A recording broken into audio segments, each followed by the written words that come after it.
Pigeons at Daybreak by Anita Desai. Anita Desai, who was born in 1937, she is an Indian novelist and short story writer. She has written on the themes of human reactions in different strange situations. She is well known for the novels Cry the Peacock, Voices in the City are very famous. Her style of writing is somber, reflective, and psychoanalytical. She has won many national and international awards. The characters in the story Pigeons at Daybreak are Mr. Amul Basu, Otima Basu, they are husband wife, and they have grandson Nikhil, and they have one neighbor Bulu. These are the four main characters in the story. And in this story, what happens? It tells the power of family and human relationships. During suffering, as Mr. Basu is suffering, Otima has devoted her complete life for caring her husband, Mr. Basu. Thus, we come to know the importance of love and care. Now, let's read the story. One of his worst afflictions, Mr. Basu thought, was not to be able to read the newspaper himself, to have them read to him by his wife. He watched with fiercely controlled irritation that made the corner of his mouth jerk suddenly upwards and outwards as he searched for her spectacles through the flat. By the time she found them on the ledge above the bathing place in the bathroom of all places, what did she want with her spectacles in there? She had lost the newspaper. When she found it, it was spotted all over with grease, for she had left it beside the stove on which the fish was frying. This reminded her to see to the fish before it was overdone. You don't want charred fish for your lunch, do you? She shouted back when he called. He sat back then in his tall backed cane chair, folded his hands over his stomach, and knelt that if he were to open his mouth now, even a slit, it would be to let out a scream of abuse. So he kept it tightly shut. When she had finally come to the end of that round of bumbling activity, moving from stove to bucket, shelf to table, cupboard to kitchen, she came out on the balcony again, triumphantly carrying with her the newspaper as well as the spectacles. So she said, "Are you ready to listen to the news now?" "Now," he said, parting his lips with the sound of tearing paper, "I am ready."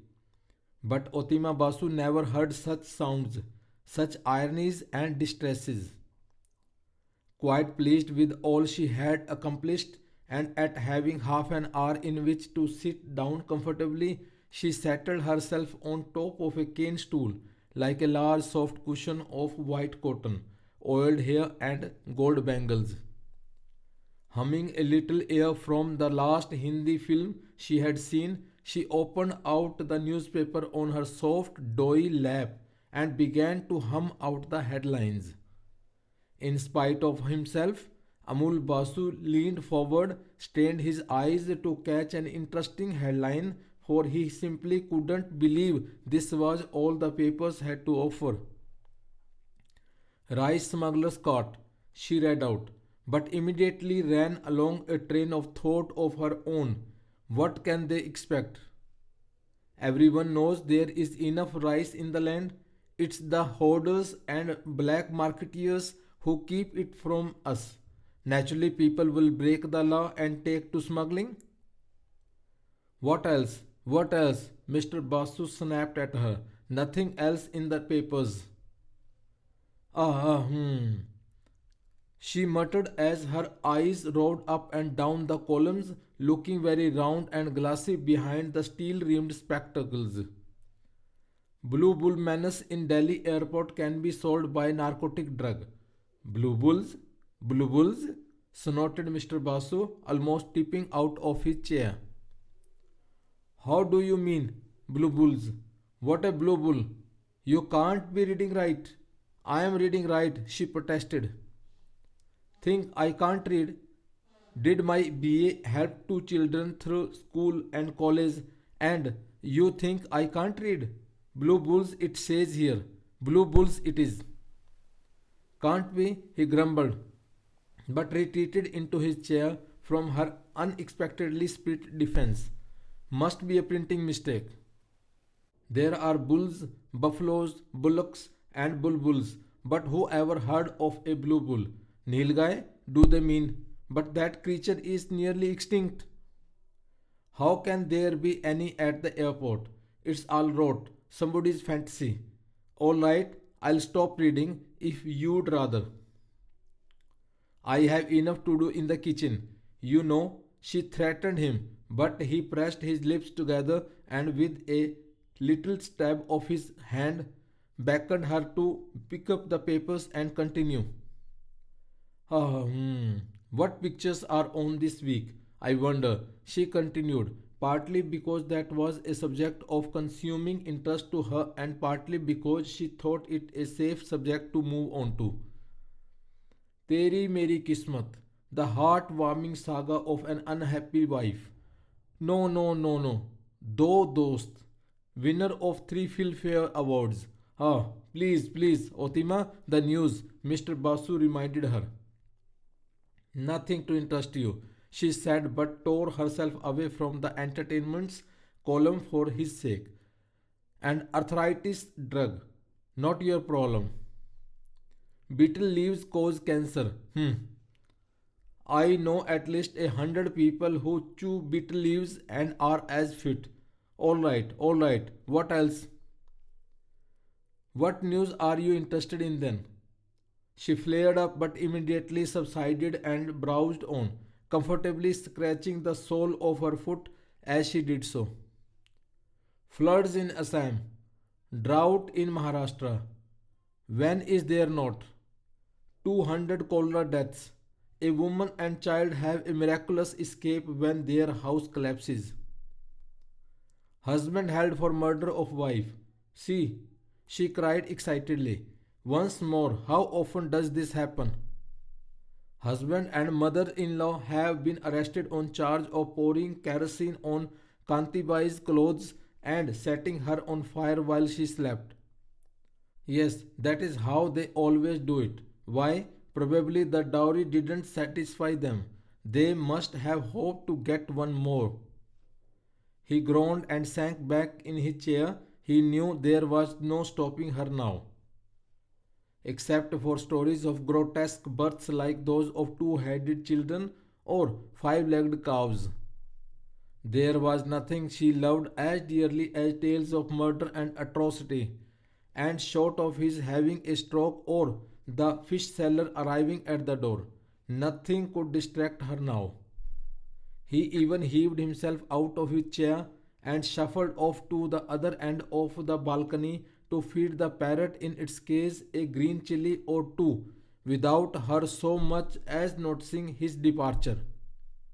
But when she had read to the end of that fascinating item, she ran into another that she read on in a voice like a lawmaker's, and he heard it without wishing to. Electricity will be switched off as urgent repairs to power lines must be made in Daryaganj and Kashmiri Gate area from 8 p.m. to 6 a.m. on the 21st of May. My God, that is today. Today? Tonight? No electricity? He echoed, letting the green chili fall to the floor of the case where other offered and refused chilies lay in a rotting heap. How will I sleep then? He gasped fearfully. Without a fan? In this heat? And already his diaphragm seemed to cave in, his chest to rise and fall as he panted for breath. Clutching his throat, he groped his way back to the cane chair. Otima, I can't breathe, he moaned. She put the papers away and rose with a sigh of irritation and anxiety, the kind a sickly child arouses in its tired mother. She herself, at 56, had not a wrinkle on her oiled face, scarcely a grey hair on her head. As smooth as butter, as round as a cake, life might still have been delectable to her if it had not been for the asthma that afflicted her husband and made him seem at 61 almost decrepit. I'll bring you your inhaler. Don't get worried. Just don't get worried, she told him and bustled off to find his inhaler and cortisone. When she held them out to him, he lowered his head into the inhaler like a dying man at the one straw left. He grasped it with frantic hands, almost clawing her. She shook her head, watching him. Why do you let yourself get so upset? She asked, cursing herself for having read out that particular piece of news to him. It won't be so bad. Many people in the city sleep without electric fans. Must do. Will manage. You'll manage. He spat at her. But I? There was no soothing him now. She knew how rapidly he would advance from imagined breathlessness into the first frightening stage of a full blown attack of asthma.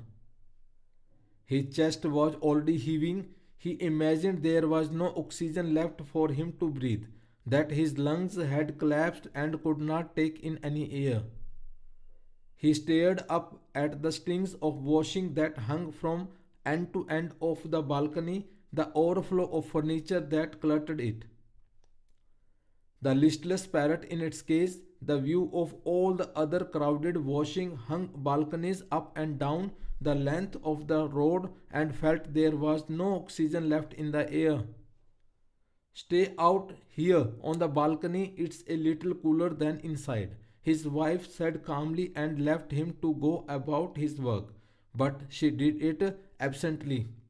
Normally, she would have relished bargaining with the fish seller who comes to the door with a bakti, some whiskered black river fish, and a little squirming hill of pale pink prawns in his flat basket. But today she made her purchases and paid him off rather quickly. She was in a hurry to return to the balcony.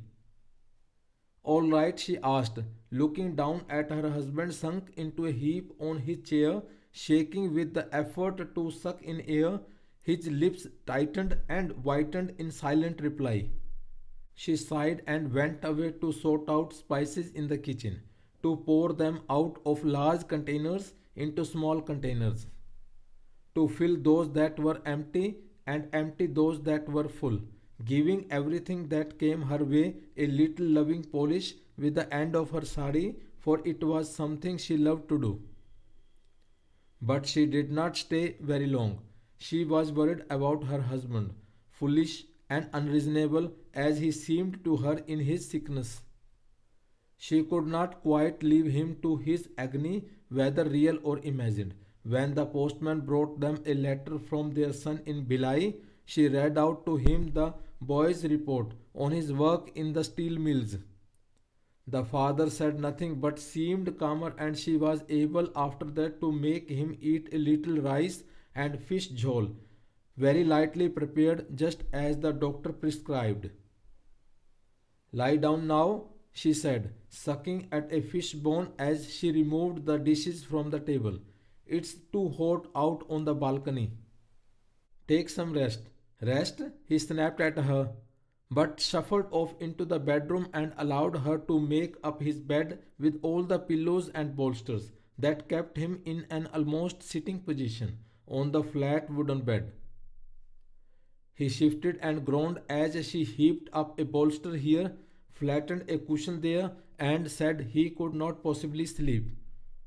But she thought he did, for she kept an eye on him while she leafed through a heap of film and women's magazine on her side of the bed, and thought his eyes were closed generally in sleep, and that his breathing was almost as regular as the slow circling of the electric fan above them. The fan needed oiling. It made a disturbing clicking sound with every revolution, But who was there to climb up to it and do the oiling and cleaning? Not so easy to get these things done when one's husband is old and ill, she thought. She yawned, she rolled over. When she brought him his afternoon tea, she asked, "Had a good sleep?" which annoyed him. "Never slept at all," he snapped, taking the cup from her hands and spilling some tea. "How can one sleep if one can't breathe?" he growled, and she turned away with a little smile at his stubbornness. But later that evening he was genuinely ill, choked, in a panic at his inability to breathe as well as at the prospect of a hot night without a fan. "What will I do?" He kept moaning in between violent struggles for air that shook his body and left it limp. "What will I do?" "I'll tell you," she suddenly answered, and wiped the perspiration from her face in relief. "I will have your bed taken up on the terrace. I can call Bulu from next door to do it. You can sleep out in the open air tonight. Huh? That will be nice, won't it? That will do you good." She brightened both at the thought of a night spent in the open air on the terrace, just as they had done when they were younger, and climbing up and down stairs was nothing to them, and at the thought of having an excuse to visit the neighbors and having a little chat while getting them to come and carry up a string bed for them. Of course, old Basu made a protest and a great fuss and coughed and spat and shook and said he could not possibly move in this condition or be moved by anyone. But she insisted and, ignoring him, went out to make the arrangements. Basu had not been on the terrace for years. While his wife and Bulu led him up the stairs, hauling him up and propping him upright by their shoulders as though he were some lifeless bag containing something fragile and valuable. He tried to think when he had last attempted or achieved what now seemed a tortuous struggle, up the steep concrete steps to the warped green door at the top. They had given up sleeping there on summer nights long ago, not so much on account of old age or weak knees, really, but because of their perpetual quarrels with the neighbors on the next terrace. Separated from theirs by only a broken wooden trellis, noisy, inconsiderate people addicted to the radio turned on full blast. At times the man had been drunk and troubled and abused his wife, who gave as good as she got. It had been intolerable. Otima had urged her husband night after night to protest. When he did, they had almost killed him. At least they would have, had they managed to cross over to the Basu's terrace, which they were physically prevented from doing by their sons and daughters. The next night they had been even more offensive. Finally, the Basus had been forced to give in and retreat down the stairs to sleep in their closed, airless room under the relentlessly ticking ceiling fan. At least it was private there. After the first few restless nights, they wondered how they had ever put up with the public sleeping outdoors and its disturbances, its nuisance as Otima called it in English, thinking it an effective word. That had not. He groaned aloud as they led him up over the last step to the green door, being the last visit he had paid to the rooftop. As Bulu kicked open the door, half-witted he may be, but he was burly too, and good-natured, like so many half-wits, and the city sky revealed itself in its dirt-swept greys and mauves on the same level with them. Basu recalled how, not so many years ago, he had taken his daughter Charu's son by the hand to show him the pigeon roosts on so many of the Daryaganj rooftops, and pointed out to him a flock of collector's pigeons like so many silk and ivory fans flirting in the sky. The boy had watched in silence, holding on to his grandfather's thumb with tense delight. The memory of it silenced his groans as they lowered him onto the bed they had earlier carried up and spread with his many pillows and bolsters. He sat there getting back his breath and thinking of Nikhil.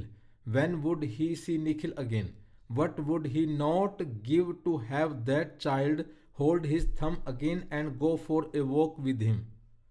Punctually at 8 o'clock, the electricity was switched off, immediately sucking up Daryaganj into a box of shadows so that the distant glow of Connaught Place, still lit up, was emphasized. The horizon was illuminated as by a fire roasted red. The traffic made long stripes of light up and down the streets below them. Lying back, Basu saw the dome of the sky as absolutely impenetrable, shrouded with summer dust, and it seemed to him as airless as the room below. Nikhil, Nikhil, he wept, as though the child might have helped. Nor could he find any ease, any comfort on that unaccustomed string bed. The wooden pallet in their room was, of course, too heavy to carry up even for Bulu. He complained that his heavy body sank into it as into a hammock, that the strings cut into him, that he could not turn on that wobbling net in which he was caught like some dying fish, gasping for air. It was no cooler than it had been indoors, he complained. There was not the slightest breeze, and the dust was stifling.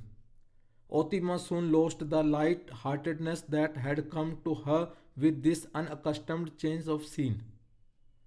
She tired of dragging around the pillows and piling up the bolsters, helping him into a sitting position, and then lowering him into a horizontal one, bringing him his medicines, fanning him with a palm leaf, and eventually of his groans and sobs as well. Finally, she gave up and collapsed onto her own string bed, lying there exhausted and sleepless, too distracted by the sound of traffic to sleep. All through the night, her husband moaned and gasped for air. Towards dawn, it was so bad that she had to get up and massage his chest. When done long and patiently enough, it seemed to relieve him. Now lie down for a while. I'll go and get some iced water for your head, she said, lowering him onto the bed, and went tiredly down the stairs like some bundle of damp washing slowly falling. Her eyes drooped. Heavy bags held the tiredness under them. To her surprise, there was a light on in their flat. Then she heard the ticking of the fan. She had forgotten to turn it off when they went up to the terrace, and it seemed the electricity had been switched on again, earlier than they had expected. The relief of it brought her energy back in a bound.